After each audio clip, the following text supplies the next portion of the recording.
Okay. We are at chapter 3 on page 24. Samantha, Sam, and I were both assigned to cabin 27, along with the rest of the girls from our bus that were classified as green. 14 in all, though the next day there were 20 more. They capped the number at 30 a week later and moved on to filling the next wooden structure along the camp's perpetually soggy and trampled main trail. Bunks were assigned based on alphabetical order, which put Sam directly above me. A small mercy, seeing as the rest of the girls were nothing like her. They spent the first night either stunned into silence or sobbing. I didn't have time for tears anymore. I had questions. What are they going to do with us? I whispered up to her. We were at the far left end of the cabin, our bunk wedged in the corner. The walls of the structure had been thrown together so quickly that they weren't completely sealed. Every now and then a freezing draft and sometimes a snowflake whistled in from the silent outdoors. I don't know, she said quietly. A few beds over, one of the girls had finally dropped off into the oblivion of sleep. Her snores were helping to cover our conversation. When a PSF had escorted us into our new residence, it had been with several warnings. No talking after lights out, no leaving, no use of freak abilities, intentional or accidental. It was the first time I had ever heard anyone refer to what we could do as freak abilities, instead of the polite alternative, symptoms. I guess keep us here until they figure out a cure, Sam continued. That's what my dad said, at least, when the soldiers came to get me. What did your parents say? My hands hadn't stopped shaking from earlier, and every time I tried shutting my eyes, all I could see were the white coat's blank ones staring right back at me. The mention of my parents had only made the pounding in my head that much worse. I don't know why I lied. It was easier, I guess, than the truth, or maybe because some small part of me, it felt like, was the actual truth. My parents are dead. She sucked in a sharp breath between her teeth. I wish mine were too. You don't mean that. They're the ones that sent me here, aren't they? It was dangerous how fast her voice was rising. Obviously, they wanted to get rid of me. I don't think, I began, only to stop myself. Hadn't my parents wanted to get rid of me too? Whatever, it's fine, she said, though it clearly wasn't, and it wasn't ever going to be. We'll stay here and stick together, and when we get out, we can go wherever we want, and no one will stop us. My mom used to say that sometimes just saying something aloud was enough to make it true. I wasn't so sure about that. But the way Sam said it, the low burn beneath her words, made me reconsider. It suddenly seemed possible that it would work out that way, that if I couldn't go home, it would still be all right in the end if I could just stick with her. It was like wherever Sam went, a path opened up behind her. All I had to do was stay in her shadow, out of the PSF's line of sight, and avoid doing anything that could call attention to me. It worked that way for 5 years. 5 years feels like a lifetime when one day bleeds into the next. And your world doesn't stretch any further than the gray electric fence surrounding 2 miles of shoddy buildings and mud. I was never happy at Thurmond, but it was bearable because Sam was there and made it that way. She was there with the eye roll when Vanessa, one of her cabin mates, tried to cut her own hair with garden shears to look more stylish. For who? Sam muttered. Her reflection in the washroom mirror? The silly cross-eyed face behind the back of the PSF lecturing her for speaking out of turn yet again, and the firm but gentle reality check when girls' imaginations started running too wild, or rumors sprang up about the PSF's letting us go. Sam and I, we were realists. We knew that we weren't getting out. Dreaming led to disappointment, and disappointment to a kind of depressed funk that wasn't easy to shake.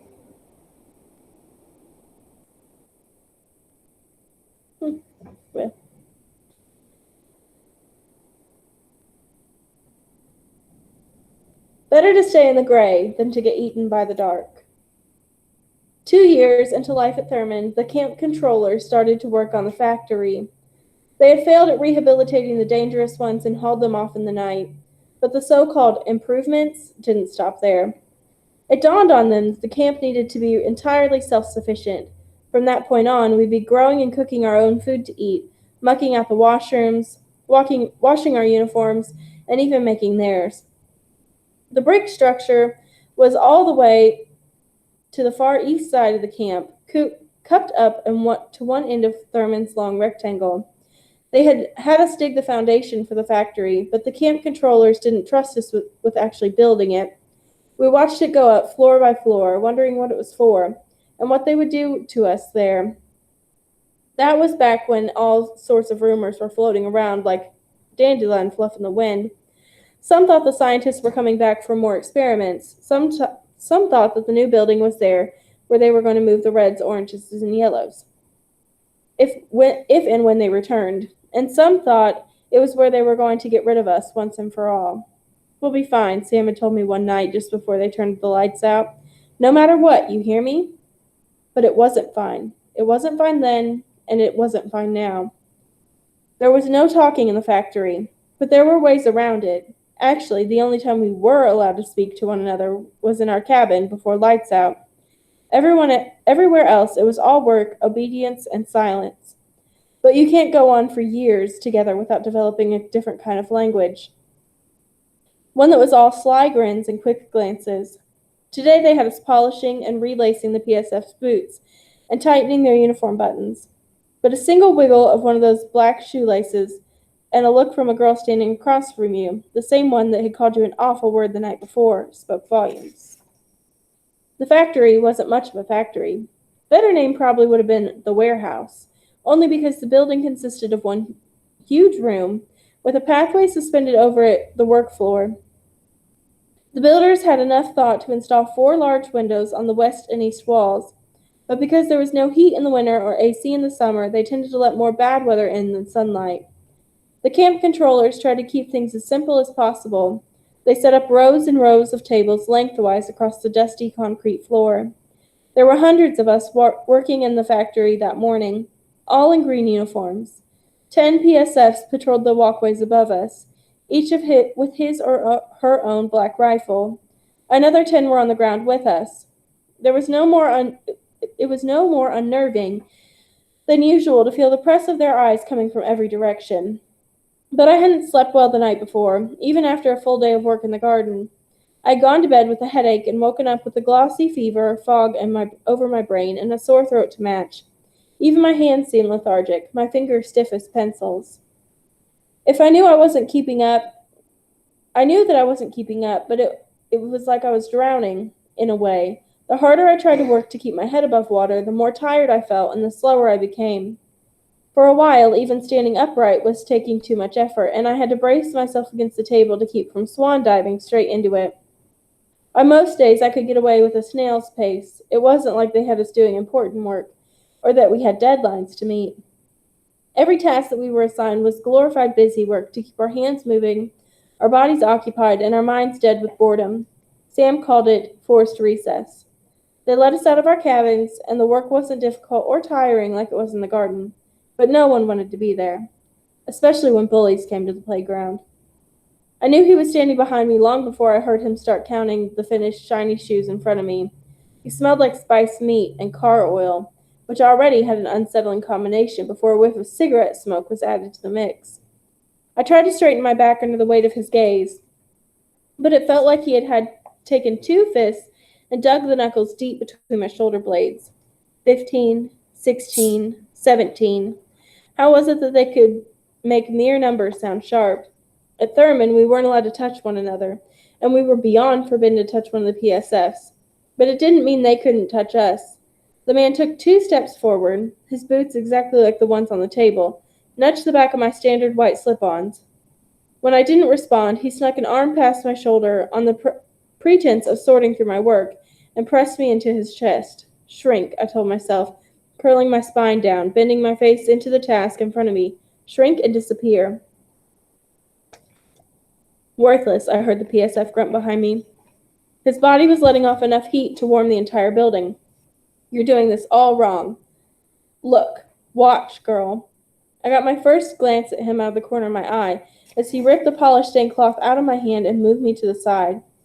He was short, only an inch or 2 taller than me, with a stubby nose and cheeks that seemed to flap every time he took a breath. Like this, he was saying, swiping at the boot that he had taken. Look at me. A trick. We weren't supposed to look them directly in the eyes either. I heard a few chuckles behind me.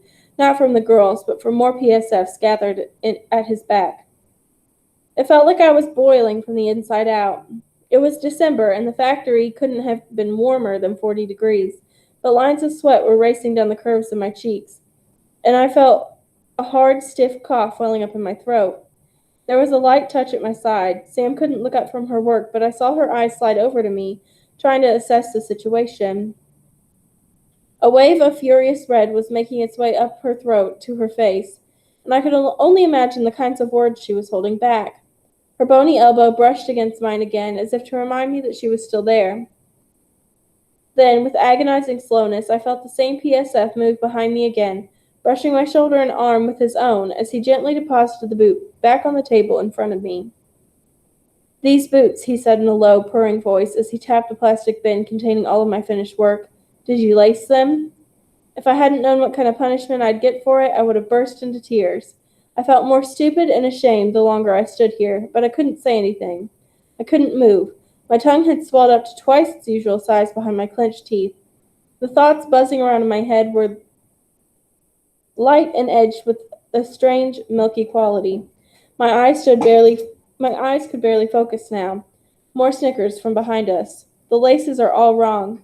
His arm wrapped around my left side until there wasn't an inch of his body that wasn't pressed up against mine. Something new rose in my throat, and it tasted strongly of acid. The tables around us had gone completely quiet and still. My silence only egged him on. With no warning, he picked up the bin of boots, flipped it over, so dozens of boots scattered across the length of the table, and a terrible amount of noise. Now everyone in the factory was looking. Everyone that saw me thrust out into the light.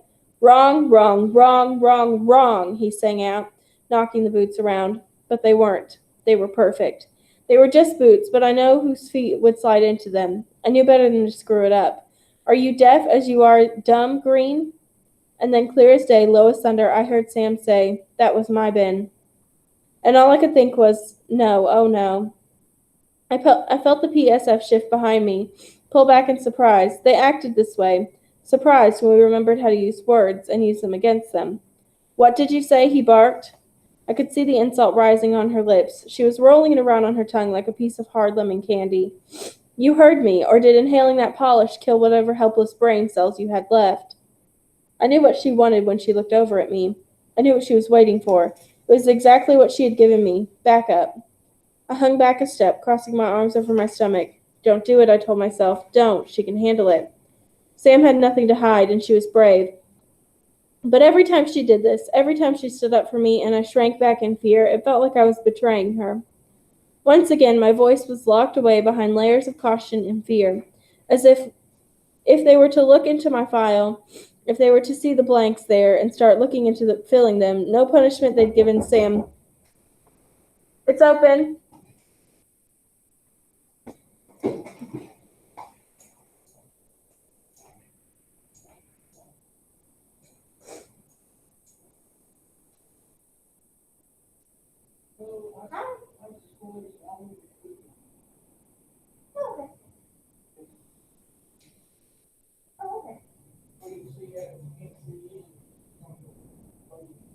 Yeah, I got it. She's coming in.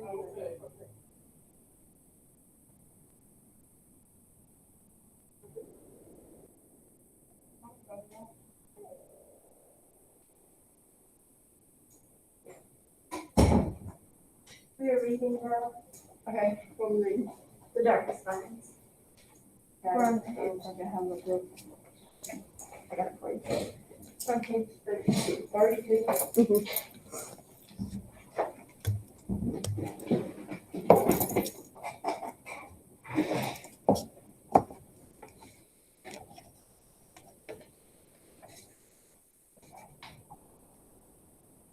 Okay.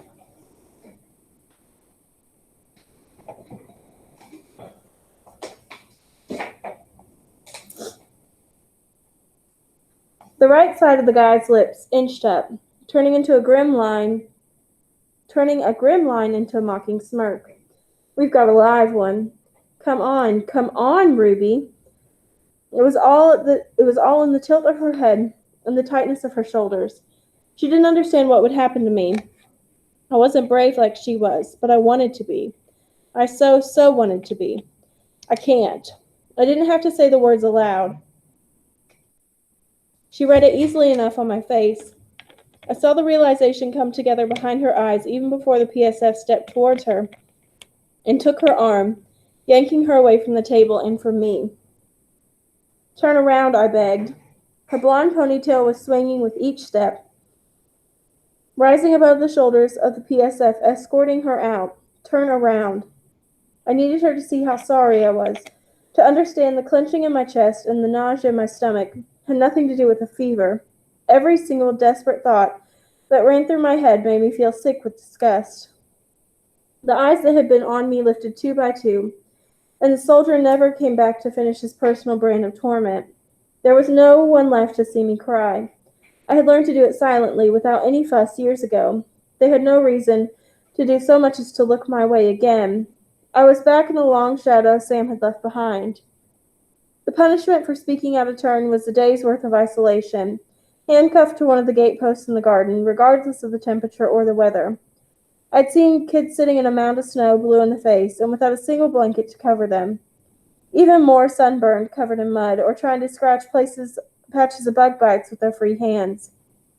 Unsurprisingly, the punishment for talking back to a PSF or a camp controller was the same, only you weren't given food and sometimes not even water.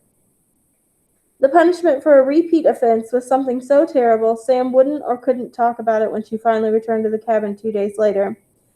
She came in, wet and shaking from the winter rain, looking like she had slept no more than I had. I slid off my bunk and was on my feet, rushing to her side before she even made it halfway across the cabin.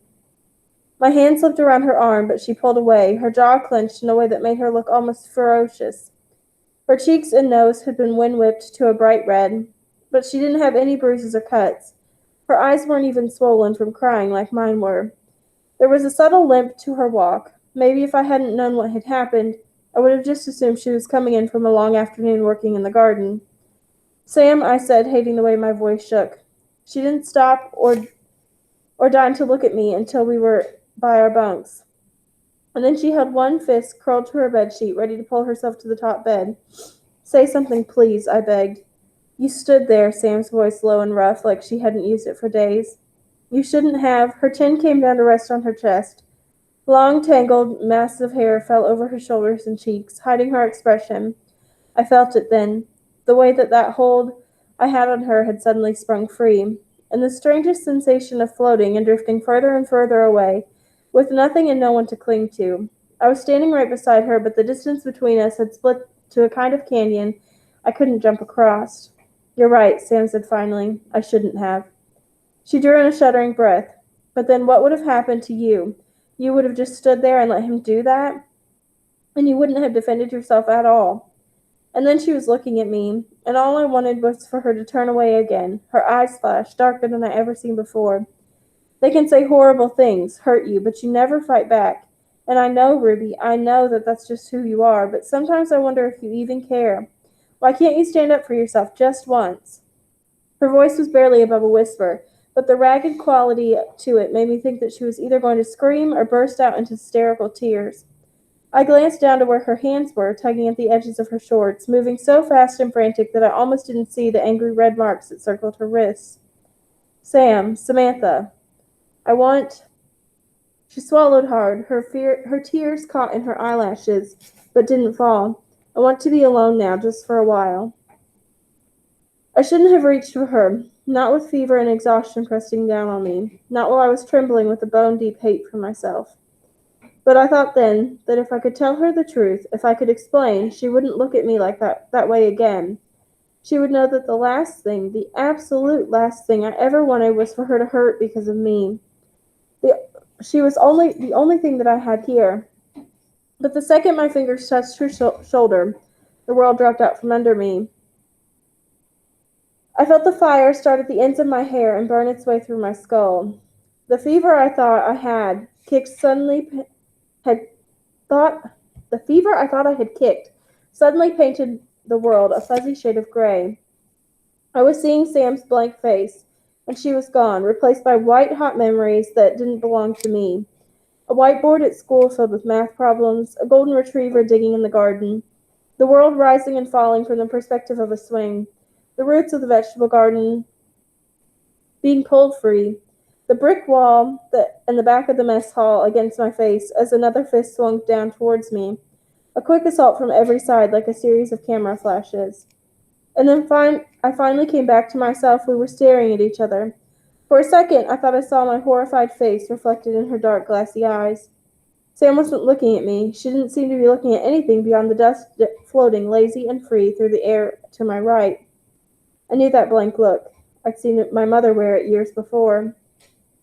Are you new here? She demanded, suddenly defensive and startled. Her eyes flickered down from my face to my bony knees, then back up again. She sucked in a deep breath, as if coming up for air after a long time beneath the dark waters. Do you have a name, at least? Ruby, I whispered, but that was the last word I spoke for nearly a year. Okay, so now we've read enough to know that something happened with her mom and dad that she doesn't talk about. She wiped the guy's memory who was sorting her, and that's why she can't stand up for herself, because if they go digging through her file, they're going to find out that she was never tested and she's probably not where she's supposed to be. And now she's wiped her only friend's memory as well.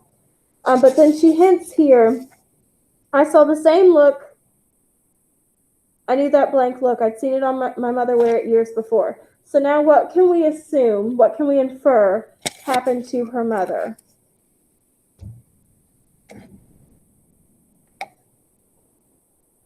We lost Jacob at some point. What can we infer happened to her mother?